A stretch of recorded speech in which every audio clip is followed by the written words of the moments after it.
Pertama, para ulama berbeda pendapat tentang hukum membacakan Al-Quran di kuburan. Menjadi dua pendapat. Imam Syafi'i rahimahullah mengatakan boleh. Sementara Imam Ahmad bin Hanbal mengatakan tidak boleh. Walaupun periwayatan dari Imam Syafi'i banyak para ulama yang meragukannya. Kenapa? Karena yang masyhur dari Imam Syafi'i bahwa bacaan Al-Quran tidak sampai kepada mayat. Walaupun ada satu riwayat yang menyebutkan bahwa Imam Ahmad terujuk dari pendapatnya, tapi itu riwayat yang lemah. Yang paling kuat adalah bahwa Imam Ahmad tidak rujuk. Kemudian yang kedua, terlepas dari perselisihan ini kita harus melihat dalilnya.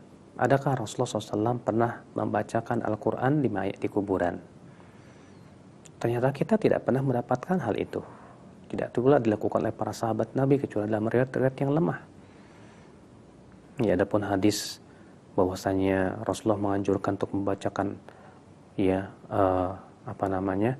surat Al-Ikhlas 11 kali di kuburan, itu telah dinyatakan akan kedhaifan bahkan kepalsuannya oleh Al-Hafidz Ibnu Hajar Al-Asqalani. Demikian pula riwayat bahwa Abdullah bin Umar berwasiat untuk dibacakan Al-Baqarah di kuburannya. Ternyata itu pun juga riwayat yang lemah, karena di dalamnya ada sanad perawi yang majhul, sehingga tidak bisa dijadikan hujjah. Maka dari itu tidak ada satupun hadis yang sahih Rasulullah SAW yang membacakan Al-Quran di kuburan.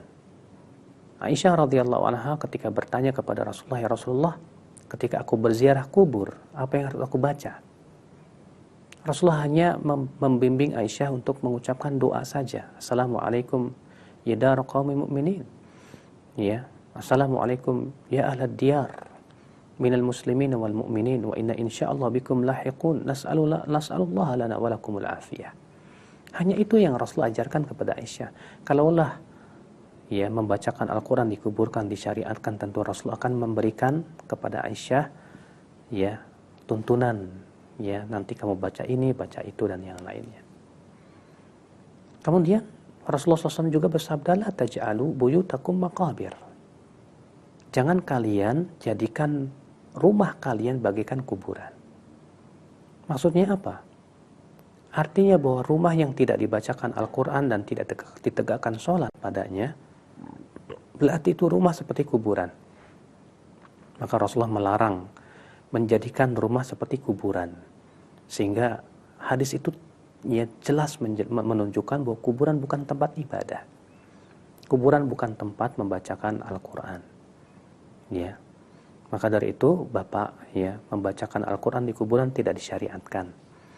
Adapun di masyarakat bahwa membacakan Yasin 7 hari, ini pun sama sekali tidak ada contohnya dari Rasulullah dan para sahabatnya. Ada sebuah riwayat dari Tawus, dahulu para sahabat kata Tawus, dahulu mereka kaum salaf terdahulu suka untuk memberikan makan untuk mayat selama 7 hari. Karena apa? Karena selama 7 hari mayat akan ditanya oleh malaikat.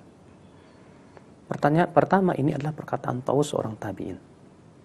Dan pendapat jumhur para ahli hadis, perkataan tabi'in tidak bisa dijadikan hujjah.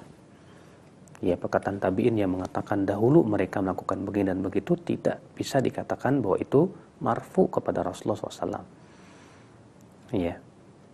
Dan ini perkataan Tawus. Yang kedua, bahwa dalam sanadnya ternyata dari Sufyan Ats-Tsauri dari Tawus.